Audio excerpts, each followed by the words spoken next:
반갑습니다. 화면 잘 보이시나요? 네, 일단 오늘 이렇게 세모람 독서 모임을 통해서 만나 뵙게 돼서 정말 반갑고요. 저는 이제 코딩 몰라도 됩니다의 저자 이미준 그리고 또 도그냥이란 필명으로도 활동하고 있는 사람입니다. 만나서 반갑습니다. 와. 오늘 제목은요, 코딩 몰라도 됩니까? 로 정해봤어요. 그래서 제가 책 제목이 사실 좀 자극적이시기도 하고, 좀 자극적이에요. 좀 제가 정한 이름은 아니었고요. 책의 표지에 보시면은 몇 가지 단서가 좀 더 있는데, 사실 제가 원했던 책 제목은 이커머스의 문과생들에 대한 온보딩을 어떻게 할 수 있는지, 그리고 어떤 직무들이 있는지, 이커머스란 어떤 회사인지, 이커머스를 필두로 해서 IT 회사들은 어떻게 일하는지 이런 것들을 다루는 책으로 썼는데 어쩌다 보니 책 제목이 이제 코딩 몰라도 됩니다가 돼서 이렇게 아까 자기소개 하시는데 이제 코딩에 대한 관심이 있으신 분이 계신가 해서 좀 너무 죄송스러운 느낌을 가지고 시작을 하게 되었어요.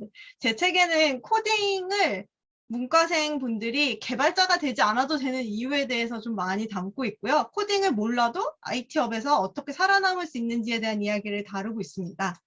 일단 오늘 오신 분들 정말 반갑고 또 너무 감사드리고요. 네, 환영합니다. 와.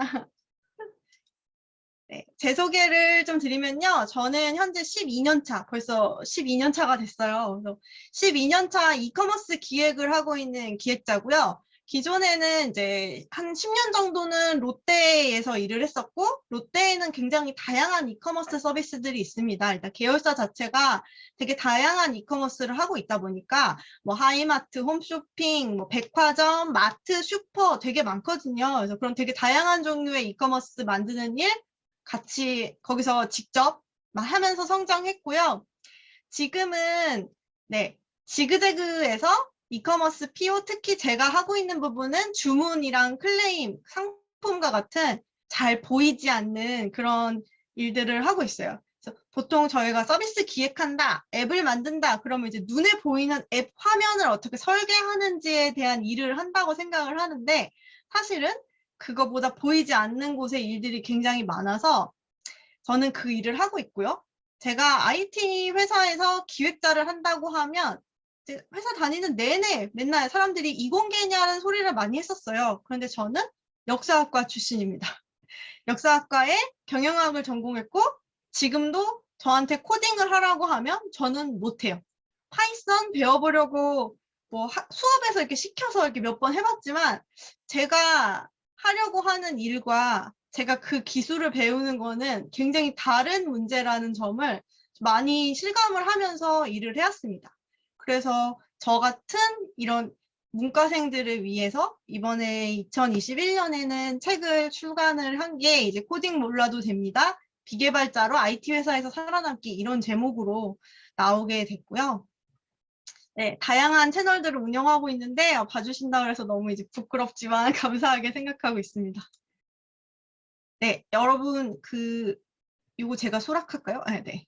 여러분, 지금 저희가 막 문과생들에 대한 이야기를 만약에 한다라고 하면 저는 이제 오시는 분들이 거의 문과생 입사를 준비하시는 분들일 거라고 생각을 했는데 대학생 때를 한번 쭉 되돌아 보실게요. 특히 이제 저랑 비슷한 연배나 아니면 지금 대학생들도 마찬가지긴 할 텐데요. 문과생들이 취업을 할 때 보통 이런 순서로 준비를 해요. 처음에 재밌고 적성에 맞는 일을 하고 싶어 하는데 못 찾아요. 뭐 알 수가 없으니까요.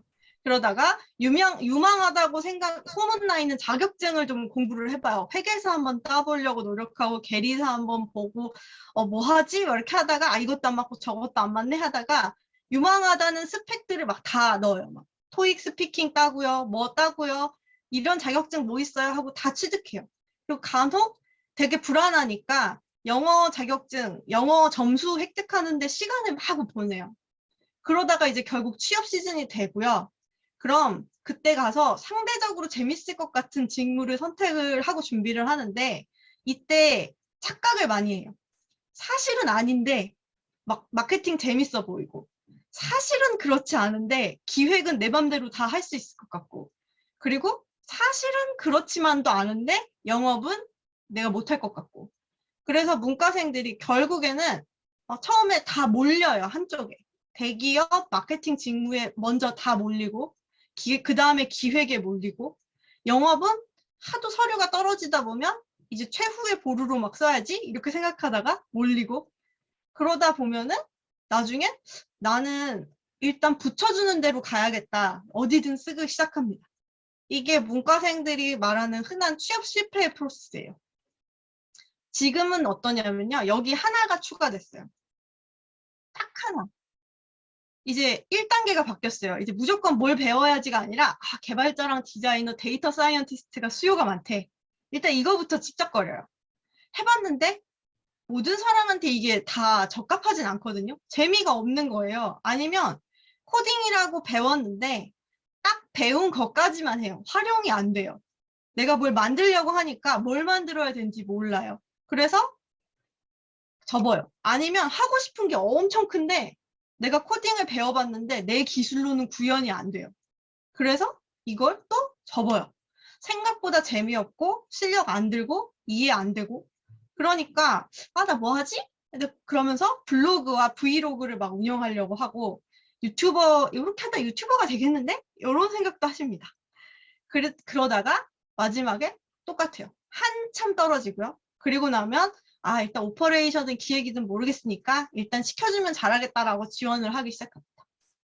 근데 저는 이런 친구들이 되게 많이 봤어요. 제가 10년 넘게 회사에 다니면서 매 반기마다 한 번씩 후배들을 받았는데 매 반기마다 후배들을 보면 매번 똑같은 거예요. 입사하는 그 과정이.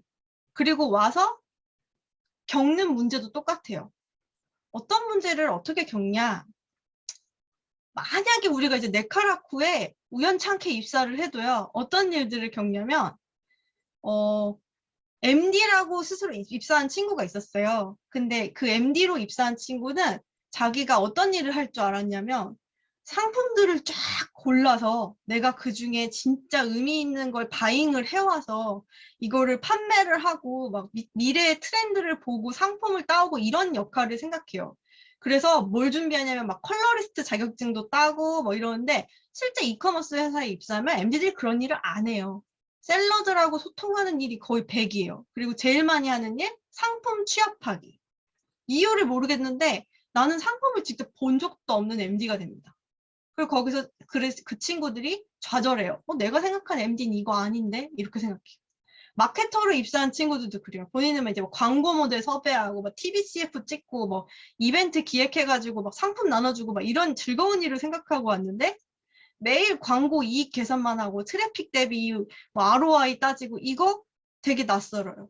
그리고 더 끔찍한 거 뭔가를 새롭게 만들어 보고 싶어서 멋진 기획을 내면은 그걸 개발자한테 요청해야 돼요.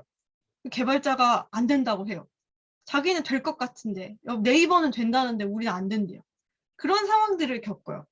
그래서 이 친구들이 왜 이렇게 MD도 마케터도 다 힘들어할까? 저는 인턴 친구가 이게 책에도 쓰여 있었는데 제가 아는 인턴 친구의 저 멘트에 있었다고 생각합니다. 제가 우리 인턴이 있었어요. 근데 IT 기업이 부담스럽대요.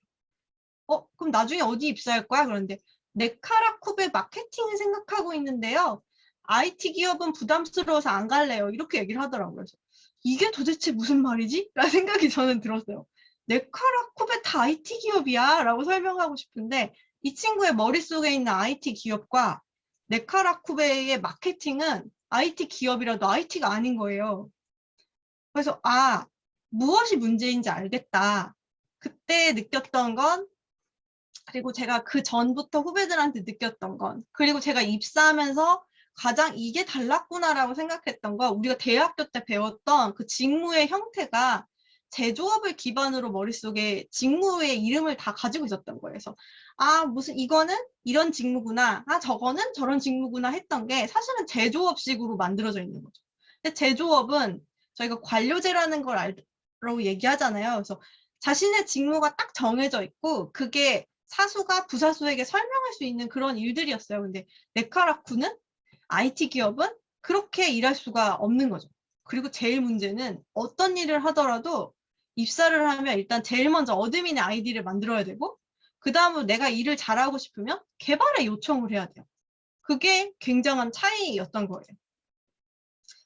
IT 기업을 입사를 제대로 준비하지 못하는 가장 큰 이유는 저는 학교라고 생각하긴 해요. 물론 대학교는 죄는 없습니다. 왜냐하면 대학교도 이 상황을 몰랐으니까. 제조업 기능으로 직무 기능적 이해를 시켜왔고, 언론사들은 고객으로서의 경험과 변화에만 설명해요. 뭐 카카오뱅크가 이렇게 아름다운 UI를 해서 되게 편합니다. 이거는 사실은 사용자 입장에서만 얘기하는 거거든요. 토스가 이렇게 해서 편리한 UI를 제공해서 사람들을 모았습니다. 하지만 아무도 어떻게 하면은 그 좋은 UI를 만들고 어떻게 하면은 그런 서비스가 나오는지 설명을 안 해줘요. 그냥 결과만 얘기해요. 그러니 입사를 준비하는 친구들이 다 고객 같은 이야기를 해요. 공부를 하기 전에. 그리고 자기가 할 일에 대해서는 제조업 기준으로 얘기하고요.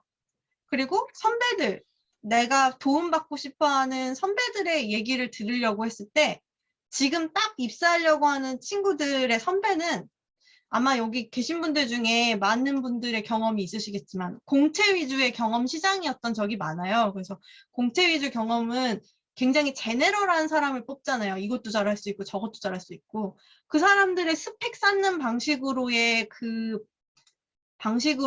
취업 경험이 도움이 안 됐던 거죠. 그 지금의 친구들한테.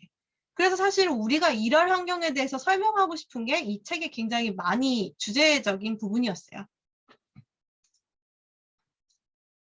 근데 우리 지금 여기 모이신 분들 중에 이제 IT에서 일하시는 분도 있고 아니시는 분들도 있을 텐데 사실 우리 네카라쿠 베당토 이게 하나하나가 무슨 회사인지 아는 거는 보다도 구분하실 수 있으세요? 이거?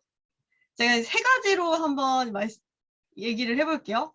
자, 네카라쿠 베당토에서 네이버가 IT 기업일까요? 대기업일까요? 스타트업일까요? 채팅창에 한번 써줘 보세요.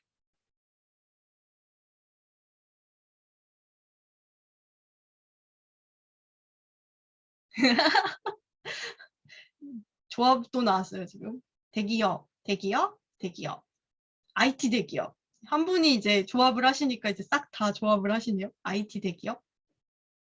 자, 그러면은 카카오 뭘까요? 카카오.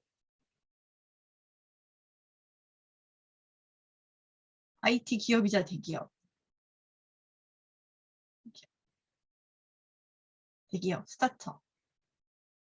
자, 그러면은 맨 끝에 가가지고, 당근마켓은 뭘까요? 당근마켓.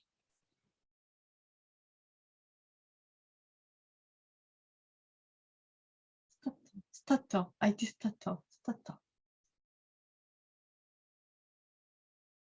네. 되게 다양한 이야기를 해주시는데 다 IT를 일단 붙여주시고 계세요. 지금 잘 생각해 보시면 우리 사실 이거에 대해서 그냥 네카라쿠 배당토가 대단해 라는 얘기는 하지만 이게 대기업인가 스타트업인가 IT 기업인가에 대해서 되게 명확하게 이야기하진 않아요. 도대체 뭐가 이 기업들은 대기업이냐 스타트업이냐 그럼 도대체 대기업은 뭐고 스타트업은 뭔가 좀 찾아봤습니다 제가. 네카라코 베당토랑 지금 삼성, SK, 신세계, 현대를 이렇게 막 구분을 해봤을 때 우리가 기업에 기대하는 건 사실은 지금 기업과 개인이 동시에 성장하는 회사를 원하거든요. 그게 이제 우리가 지금 말하는 네카라코 베당토고 부모님이 세대, 그러니까 저희 뭐 선배 세대라고 할 수도 있죠. 그런 분들이 좋아하시는 대기업이라고 하면 사실 복지, 안정성, 근로시간 등이 되게 탄탄한 그래서 우리가 나중에 퇴직할 때까지 되게 많은 연금도 얻을 수 있고 그런 회사들을 생각해요. 그런데 대기업이라고 하는 게 실제로 기준이 우리가 생각하는 복지, 안정성, 근로시간에 대한 게 사실 대기업의 기준은 아닌 거죠. 카카오랑 네이버는 IT 회사라고 이야기하시는 분들이 되게 많고 특히 카카오는 스타트업이라고 얘기하는 분도 많은데 사실은 대기업이고 쿠팡은 스타트업이라고 말씀하시는 분 되게 많은데 쿠팡은 외국 대기업이죠. 대기업이 뭐냐? 대기업, 중견기업, 중소기업 이런 정의들은 제가 찾아보니까 대기업은 자산 10조 원 이상의 기업을 얘기하고요. 그러다 보니 카카오나 네이버는 지금 이미 대기업에 포함되어 있는데 대학생들이 흔히 대기업이라고 생각하는 아모레퍼시픽이나 현대건설은 이미 대기업이 아닌 상황이에요. 그러니까 이제 우리가 우리 입사하려고 할 때 대기업을 가야 되나? IT 대기업을 생각을 해야 되나라고 했을 때 대기업이란 그냥 약간 상징인 거죠. 연봉도 근속기간도 보장되고 안정적으로 이름도 알려진 기업을 대기업이라고 인식하고 우리가 망해도 없어지지 않겠지. 근데 그 회사들이 특이하게도 우리가 대기업이라고 얘기하는 곳들이 네카라쿠베 베당토는 미래에 가고 싶은 회사들이라면 그 해외의 판 같은 거죠. 이거 이제 메타가 되었지만 판 같은 개념이면 실제 국내에서 얘기하는 대기업들은 그냥 제조업 기반의 공채 시스템으로 운영되는 오래된 회사들이었어요. 그래서 대기업에 입사를 해야 되나라고 고민하는 문과생들이 사실 상당히 많은데 이 부분이 지금 많이 인식이 바뀌고 있는 상황이죠.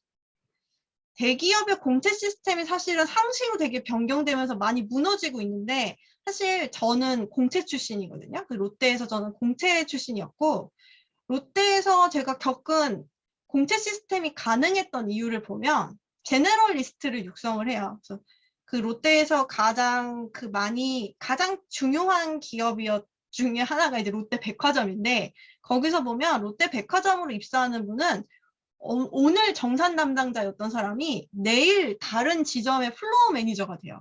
정말 아무 근거 없이 많이 이동을 하거든요. 그래서 이렇게 키우는데 근데 그냥 이유가 있어요. 이유는 간부로 성장시키기 위해서인데 이게 이렇게 저희가 잘 알고 있다시피 피라미드 구조로 이렇게 잡혀 있을 때 깔리는 사람이 많으면 많을수록 위로 올라갈수록 다양한 제네럴한 경험이 많아야 모든 직무를 이끌어갈 수 있기 때문에 이게 가능한데 이런 구조 자체가 이제 제조업이나 아니면 오래된 유통과 같이 체계화가 가능한 직무에서 가능한 거죠. 그래서 사수, 부사수의 개념이 굉장히 강해야 이런 공채 시스템 유지가 되는데 지금 IT 기업들이나 지금 대기업들이 겪는 문제가 뭐냐면요. 신입들이 입사를 하는데 우리가 만들어야 되는 서비스는 온라인 서비스예요. 그럼 신입이 과장이나 차장보다 새로 나오는 서비스를 더 잘 알아요. 그리고 이제 입사하는 사람들이 이 사람들이 뭔가 우리가 뭘 해야 돼 라고 말하는 게 성공적인 부분이 하나도 없어요.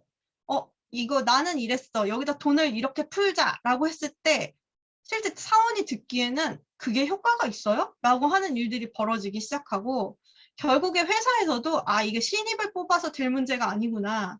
그래서 다 경력직으로 이 과장, 차장으로만 이직을 시키려고 해요. 그러다 보니까 실제 피라미드 자체가 이렇게 중간이 벌어지는 형태. 그리고 대기업에서 다 더 좋은 성장 가능성 있는 회사들로 넘어가다 보니까 오히려 더 심하게 역피라미드까지 넘어갑니다. 이러다 보니 더 이상 신입을 받지 않기 위해서 이제 회사들이 공채 시스템을 다 없애버리는 상황이에요. 지금 되게 제가 문과생 취업에 대해서 얘기를 하려다 보니까 되게 멀리까지 왔는데 지금 현재 상황은 한마디로 위에 선배가 아래 후배들에게 가르쳐 줄 게 없는 상황이 되고 있다는 거죠. IT 기업이 그렇게 성장할 수 있는 그 상황이 될 수밖에 없는 게 지금 위에 더 오래된 사람들이 가르칠 수 있는 방법이 없어요. 왜냐? 시대가 너무 빨리 변화해서. 그러면은 왜 IT 기업들은 계속 성장을 하고 있느냐라고 생각을 하고 찾아보니까 스타트업의 정의에 대해서 먼저 알아야 되겠더라고요. 우리나라에서 위키백과에 들어가면은 스타트업을 이렇게 정의합니다. 설립한 지 오래되지 않은 신생벤처. 근데 이게 설립한 지 오래되지 않았다는 거는 우리의 해석이에요. 다른 사람들의 해석을 보시면 이 린 스타트업의 저자 같은 경우에는 신규 제품과 서비스를 극한의 불확실성 속에서 만드는 조직이라고 정의하고요. 와비파커 공동창업체 닐 블루멘탈 같은 경우에는 해결책과 성공 공식이 분명하지 않은 곳에서 문제를 해결하기 위해서 노력하는 기업을 스타트업이라고 합니다. 즉 문제를 정의하고 그걸 해결하는 방식이 선배가 후배에게 알려주지 않는 거예요. 우리가 그냥 다 같이 찾아내서 그거를 해결해야 되는데 그럼 이제 우리가 얘기하고 있는 IT 스타트업이란 뭐냐? 여기에 IT란 단어가 들어가면 돼요.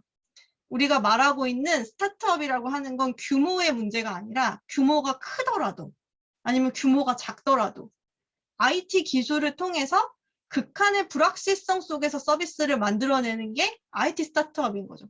그래서 네카라쿠 베당토는 대기업인데 네카라쿠 베당토는 스타트업이고 네카라쿠 베당토는 IT 스타트업에도 해당하고요. IT 대기업도 돼요. 그래서 지금 우리가 가려고 하는 기업들이 이렇게 무조건 규모나 사이즈 아니면은 이 회사들이 왜 성공하는가를 구분을 하고 우리가 할 수 있는 일을 찾으려면 결국에는 이 사고방식을 가지고 있는 곳들에 우리가 입사를 하려고 생각들을 해야 되는 거고 그러한 역량이 필요로 하는 상황이 되는 거죠. 스타트업적 사고방식과 IT적 해결 방법을 만들 수 있는 역량이 있어요. 그러면 약간 코딩 얘기하는 것 같잖아요. 전국에서 이것 때문에 코딩 얘기를 하고 있는데 이게 정말 코딩으로 해결할 수 있는 문제가 맞냐? 저는 이제 여기서 되게 명확한 게 코딩은 데이터 추출하는 방법도 아니고요. 그렇다고 이게 IT를 대변하지 않는다고 생각합니다. 왜냐하면 기업에서 IT가 중요하고 데이터적 의사결정이 중요한 거는 핵심 산업 자체가 데이터로 추출할 수 있는 업종으로 바뀌었기 때문이지 이거 자체는 결국엔 방법이죠. 그 수단. 코딩은 언어고요. 데이터는 재료고요. IT는 작동 방식이에요.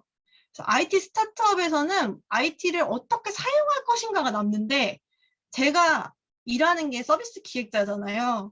서비스 기획자가 제일 많이 일하는 사람은 개발자랑 디자이너인데 서비스 기획자가 하는 가장 중요한 역할은 우리가 무엇을 해야 된다라는 걸 설득하는 거고 그 무엇을 해야 된다라는 설득에 있어서 제일 중요한 건 우리가 해결해야 될 문제를 정의해 주는 거예요.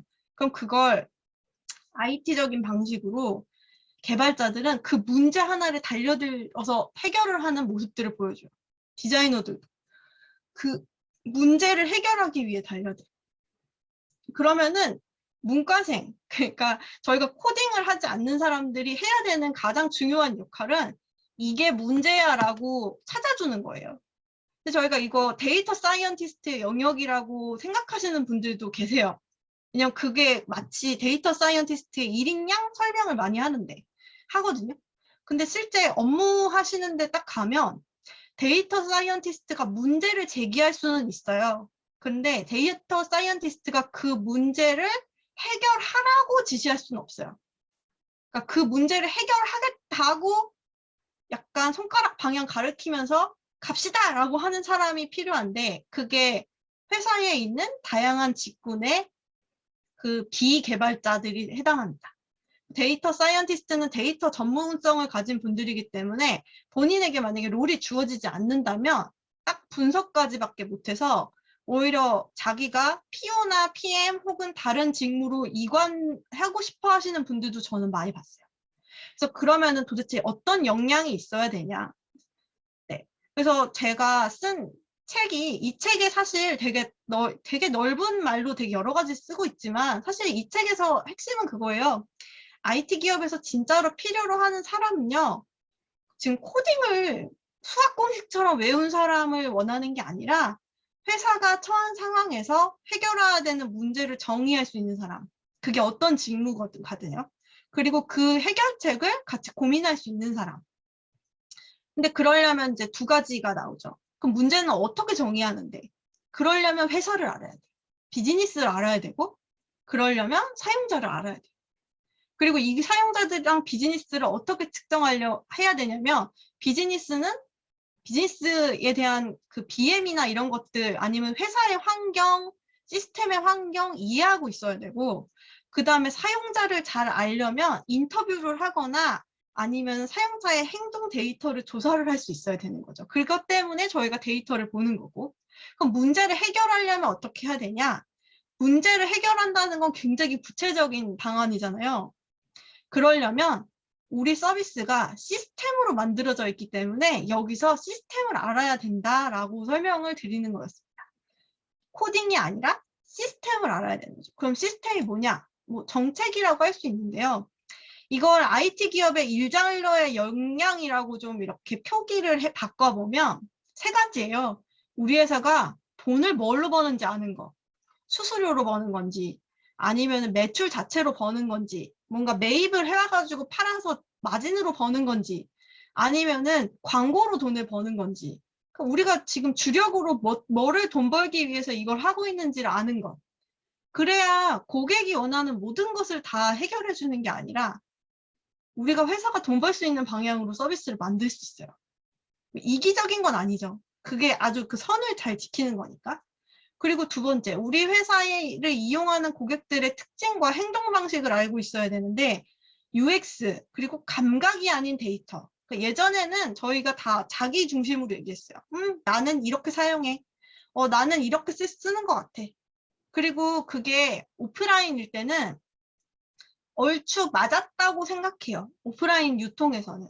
맞았다고 생각할 수 있는 이유가 틀렸다는 걸 검증할 수가 없어서 맞았다고 생각을 했는데 그 온라인 사업은 전부 다 데이터로 측정이 되니까 우리가 틀린 걸 틀렸다고 비교해 볼 수가 있잖아요. 그래서 이제 데이터로 측정이 가능해지고 그리고 세 번째, 이거 뭔가 이 문제들을 발견한 것들을 해결을 하고 아니면 이 문제가 발생한 이유를 알려면 우리가 뭔가 대안을 제시를 하거나 아니면 그 문제에 대한 분석을 해서 들어가는데 그게 시스템이랑 되게 밀접하게 연결돼 있어요.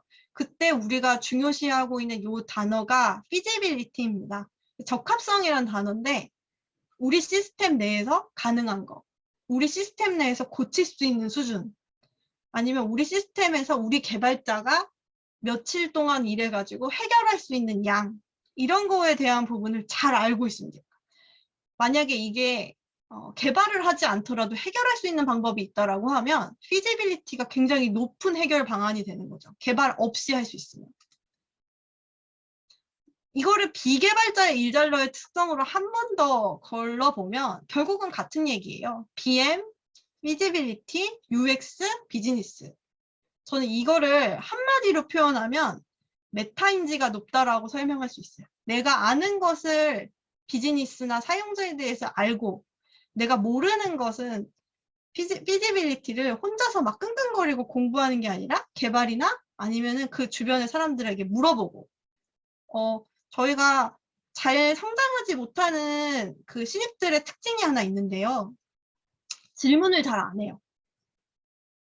그게 뭐 옛날에 또 선배들이 이런 얘기들을 되게 많이 하긴 했는데 자존심 때문에 질문 안 하는 게 아니라 IT를 공부를 할 수 있다고 생각해서 우리 회사의 서비스에 대해서 뭔가 이렇게 시스템적으로 무슨 제약 조건이 있다라고 했을 때 안 되는 이유를 안 돼요? 라는 소리를 들으면 그리고 어려운 말로 얘기하잖아요, 개발자가. 이게 무슨 어디에 뭐 DB에 뭐가 있고요, 없고요, 말면서 막 어려운 말을 얘기해요. 무슨 코딩이 어떻고요, 뭐 이러면. 그러면 내가 그거 밖에 나가서 공부해가지고 알아들어야 되는 걸 내가 공부를 안 해서 모른다라고 생각하고 자존심을 세워요.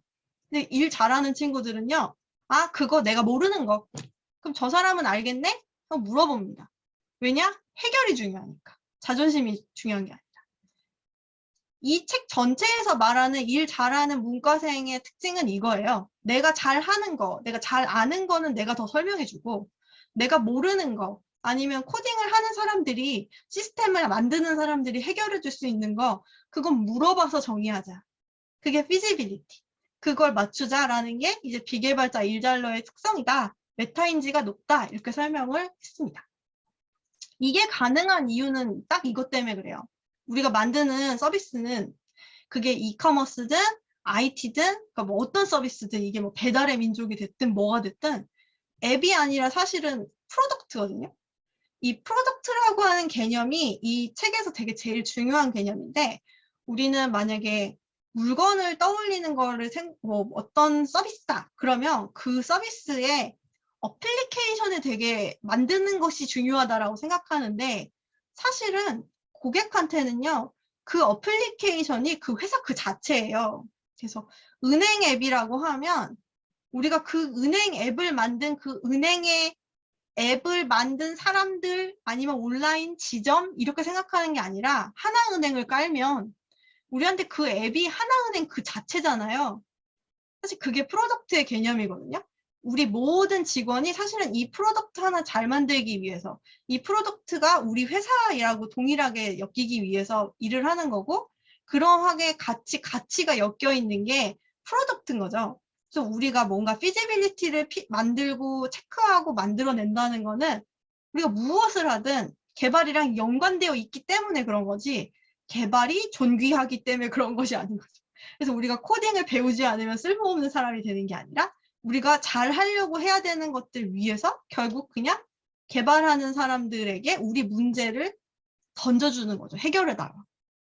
근데 이게 잘 모르고 위축이 되면 거기서 내가 이거 개발을 잘 몰라서 뭘 못하는구나. 이제 이렇게 오해를 하게 된다고 생각을 했습니다.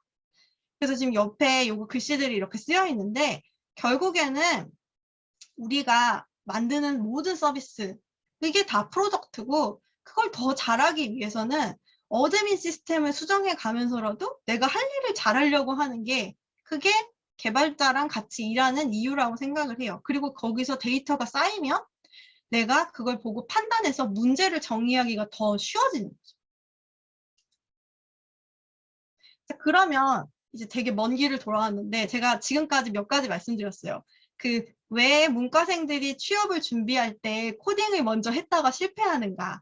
그리고 실제로 코딩이라고 하는 존재가 왜 의미가 있냐면 기존의 제조업처럼 이렇게 뭔가 사수 부사조차 내려줄 수 있는 게 아니라 이제 우리가 문제를 정의하면 그걸 IT적으로 해결을 해야 되는 프로덕트들에서 일하고 있기 때문이다라는 설명을 드린 거였고 이걸 위해서 우리가 키워야 되는 그런 역량은 결국 UX, 비즈니스, 피지빌리티에 대한 이해 이 세 가지라고 말씀드렸어요. 그럼 도대체 코딩 대신에 뭘 준비를 해야 될까? 그래서 기업 목표를 정하고 기본적인 비즈니스 구조와 그 안에서 하는 일을 알아야 그 직무에 제대로 적응을 할 수 있다라고 생각을 하는데요. 저는 만약에 제가 이제 이커머스에서 일해서가 아니라 만약에 내가 진짜 어디를 가야 될지 모르겠고 어떤 직무를 시작해야 될지 모르겠다라고 하면 저는 가장 원형이 되는 데가 이커머스라고 생각해서 이 책에서 이커머스를 더 많이 설명을 하고 있어요. 저희가 온라인 산업의 도메인이라고 하는 개념이 있어요. 그래서 저도 처음에 어릴 때 입사했을 때 선배들이 막 이제 이직을 막 왔다 갔다 하는데 보통 HR 하신 분은 다른 회사 어디를 가도 HR로 가잖아요. 근데 제가 보니까 IT에서 개발하시거나 기획하시는 분들이 이직을 할 때 어떤 그 구분이 있더라고요.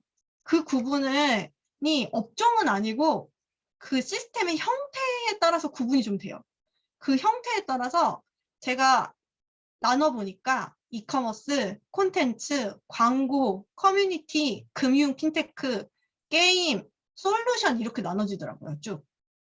이게 다 특징이 있는데 업종보다는 크고 시스템 구조적으로는 되게 유사한 부분이 많은 부분이에요, 이게. 그래서 예전에 광고에 있으셨던 분은 계속 광고로만 다니시고 게임에 있으신 분은 게임으로만 다녀요. 이 중에서 유난히 성격적으로 차이가 나는 부분은 핀테크하고 게임이었어요. 여기 있던 사람들은 다른데 거의 섞이지 않았었거든요. 근데 제가 다른 그 글들 준비한 거 중에 강의 중에 이커머스 역사라고 있는데 이커머스가 어느 순간부터 이 도메인을 하나씩 늘려나가더라고요. 내가 이커머스인데 어느 날 보니까 판매하고 있는 제품이 웹툰이나 음악이나 영상이에요. 아니면 내가 쿠팡인데 갑자기 쿠팡 플레이를 만들어서 콘텐츠를 제공해요. 왜? 뭐 락인 시키기 위해 그렇대요. 그리고 내가 이커머스인데 이베이인데 지면이 많이 나오니까 거기에 광고 서비스를 해요. 스마트 스토어를 열어요. 그리고 내가 이커머스인데 여기에 리뷰를 통해서 커뮤니티를 만들어요. 그래서 거기서 사람들이 서로 소통하고 리뷰를 달아요. 커뮤니티를 만들어요. 근데 내가 이커머스인데 또 결제 수단에 대해서 간편 결제를 붙이고 포인트 충전을 하더니 나중에 셀러들한테 대출 상품도 만들어줘요. 그게 선정산이라고 하는 형태거든요. SCF라고 해가지고 먼저 그 대출 형식으로 아직 판매되자마자 입금이 되려면 아직 뭐 한 달이 걸리는 걸 먼저 입금해주는 그런 서비스들을 만들어요. 그리고 중국 같은 경우에는 이커머스에서 게임을 하면 쿠폰을 주는 방식으로 게임까지 지출을 해요.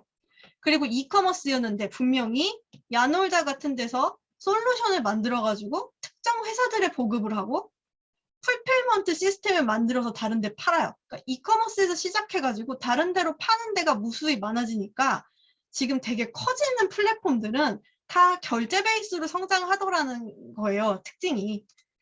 그래서 지금 제일 대표적으로 국내에서 큰 두 개의 회사라고 얘기하면은 쿠팡이랑 네이버가 이제 소비재에서 가장 큰데, 지금 쿠팡은 소셜 딜로 시작했고, 이거 제가 쓴 게 아니라서 이거 그 타링에서 주셨던 건데, 아이예요?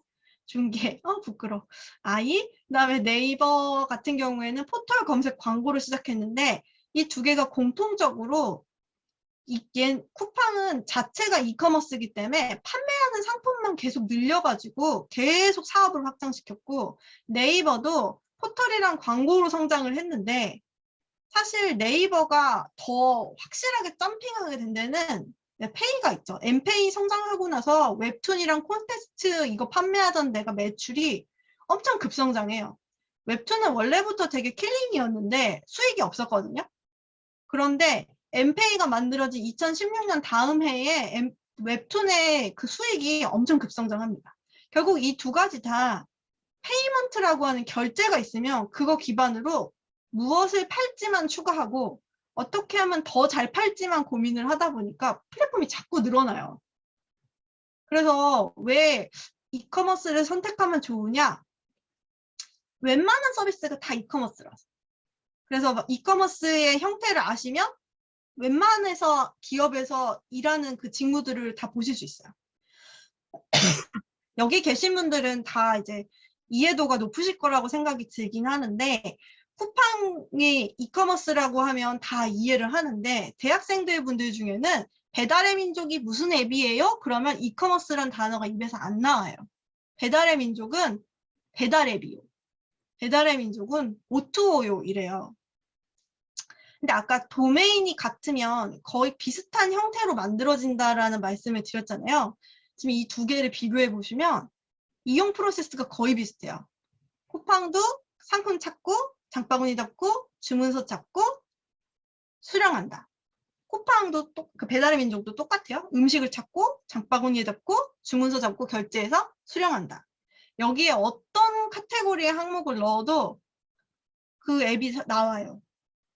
넷플릭스를 넣어도 사실 말이 돼요. 넷플릭스. 내가 영상을 볼 수 있는 그 구매권을 담고 바로 결제하고 이용이 시작된다. 다 똑같아요. 이렇게 되려면 이게 다 이커머스의 시스템적 구조를 가져가고요. 그 구조가 여기 있습니다. 이 구조를 보시면 판매자라고 하는 거, 그 다음에 상품 등록, 매장, 여기 전시 매장, 회원가입, 상품 상세, 그게 할인을 받고 거기서 주문서 장바구니, 결제, 그리고 그게 배송이라고 돼 있는데 여기가 만약에 넷플릭스면 그 구독권이 실행되는 걸 딜리버리라고 보시면 돼요. 그럼 딜리버리, 그 다음에 여기에 대해서 그 돈 입금된 거가 이 처음에 콘텐츠 제공자에게 정산되는 것까지 형태가 거의 유사하게 계속 나와요. 그럼 이 단계별로 해야 되는 역할들이 되게 비슷하게 존재하게 돼요. 마케팅은 그럼 어디서 무엇을 하냐? 마케팅이라고 하면 이 전시 매장으로 어떻게든 트래픽을 가지고 와서 이 트래픽을 이 상품 상세를 타고 결제까지 넘어가게 하는 그 퍼널이라고 하는 걸 관리를 하는데, 여기에서 우리가 개인화 광고를 통해서 사람들을 가져온다. 퍼포먼스 마케터가 되는 거고, 우리가 기존의 고객들의 구매 패턴을 통해 가지고 이 사람한테 적재적소로 막 푸시를 보낸다. 그러면 CRM 마케팅이 되는 거고요. 네, 그 사람이 만약에 그런 정보들을 가지고 블로그에다가 글을 쓰게 사람들에게 바이럴한다. 바이럴 마케팅이 돼요.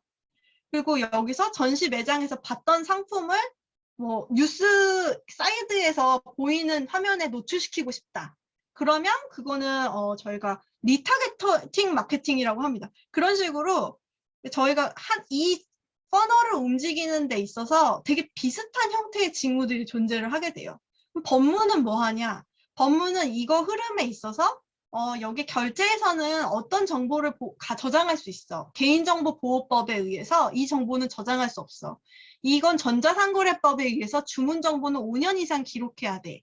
그리고 개인정보 동의를 받을 때는 필수로 체크할 수 없어. 이런 것들을 법무에서 전체적인 시스템에서 다 체크를 해주게 되고요. 서비스 기획자나 PMPO는 지금 여기 있는 이 단계들을 이렇게 쪼개요.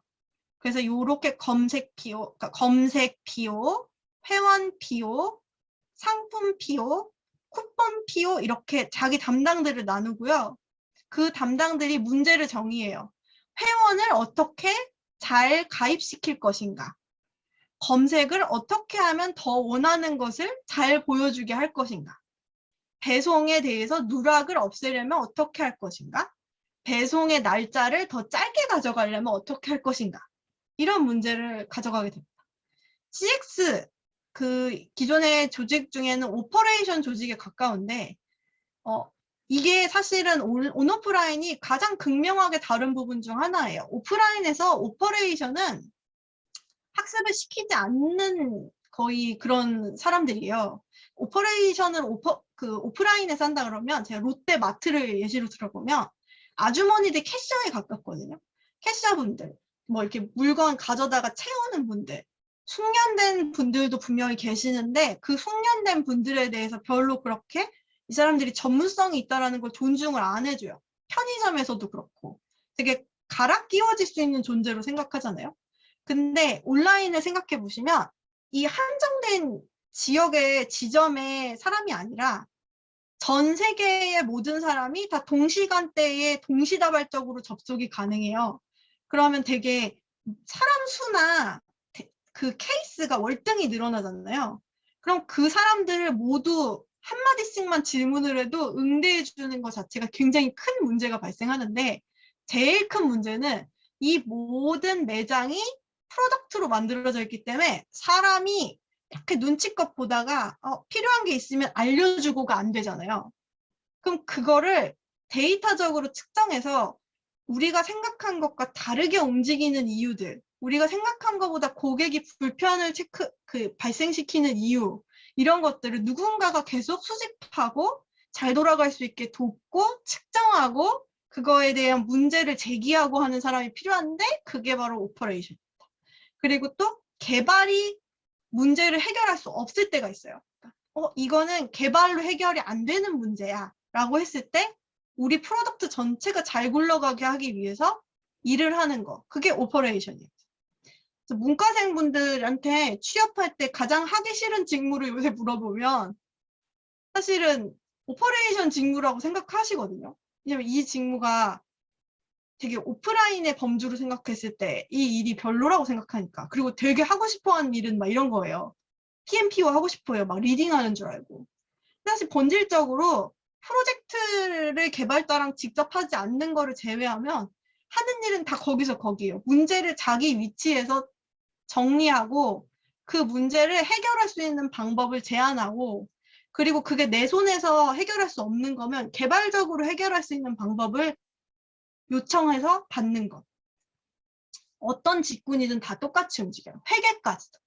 왜냐면 여기서 보시면 정산도 보통 이커머스는 이길 정산으로 돼 있기 때문에 그게 시스템적으로 다 해결이 안 되면 사람 손으로는 정산을 못 해요.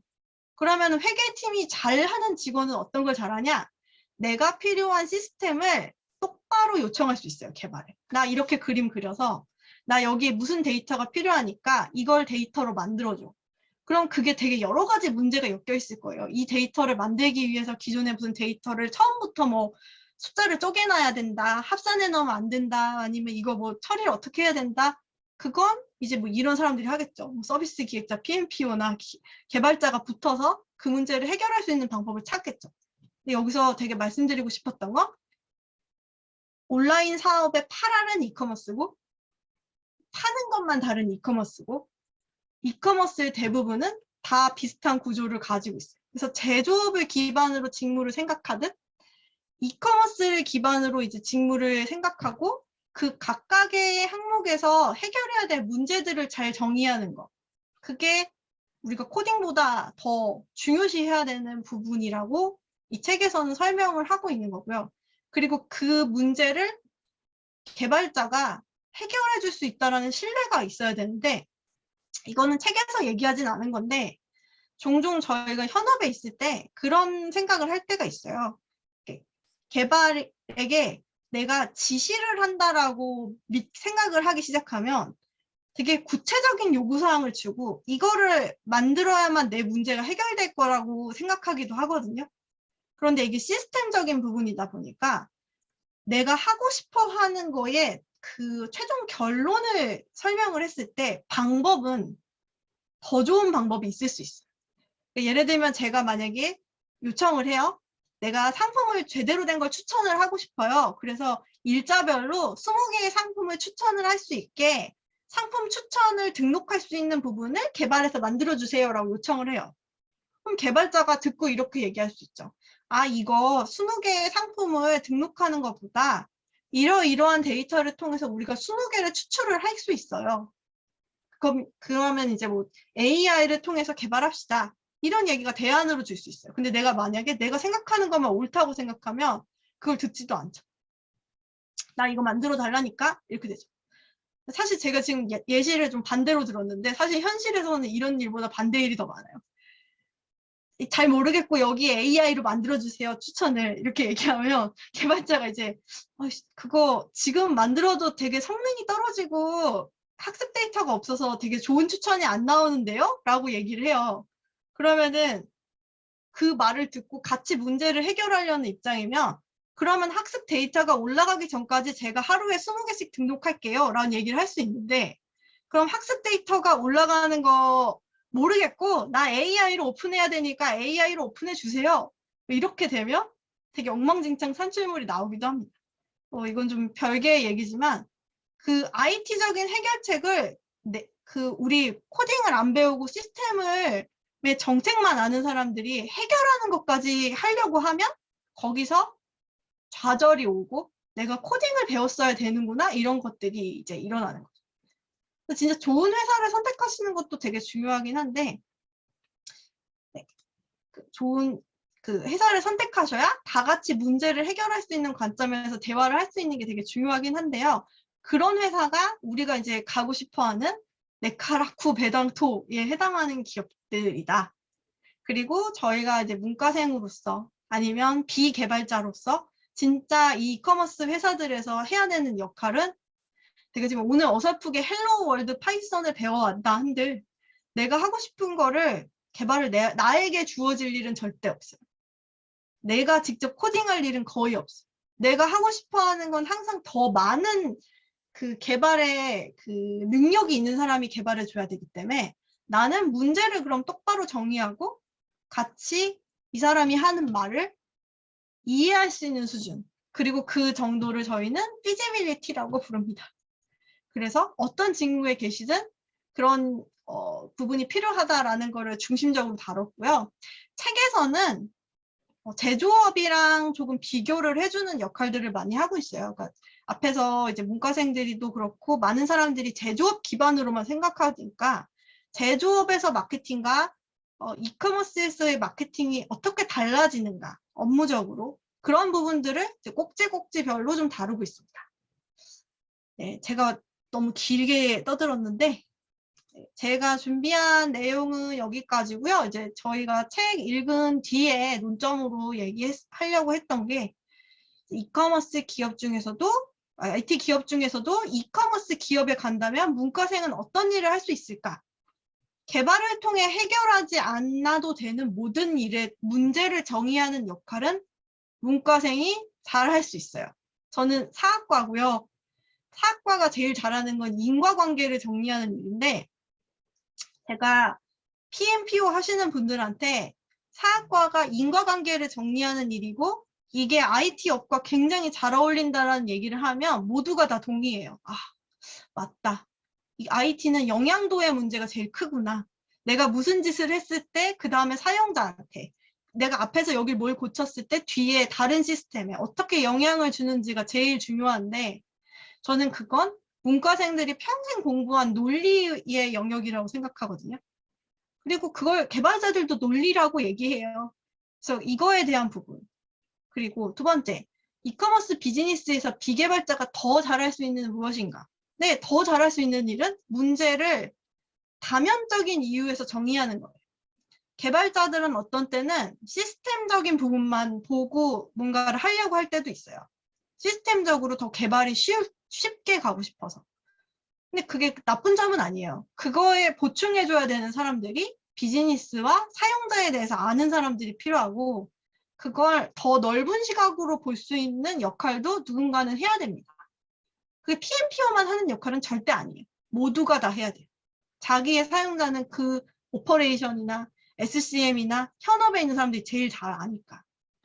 자, 그리고 세 번째, 이거는 좀 오신 분들의 제가 어떤 범주를 잘 몰라서 준비했던 질문이긴 한데, 분명히 IT 기업으로 가시고 싶으신 분도 계실 거고, 그리고 IT 기업에 이미 계신 분들도 계실 거예요. 앞으로 이제 이 책을 읽고, 그리고 또 저랑 이제 오늘 이렇게 얘기를 나눠본 다음에 나는 어떤 것을 중심으로 성장을 해야 될까?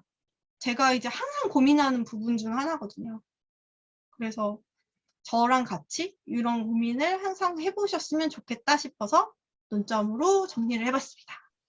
네, 제가 준비한 거는 여기까지고요.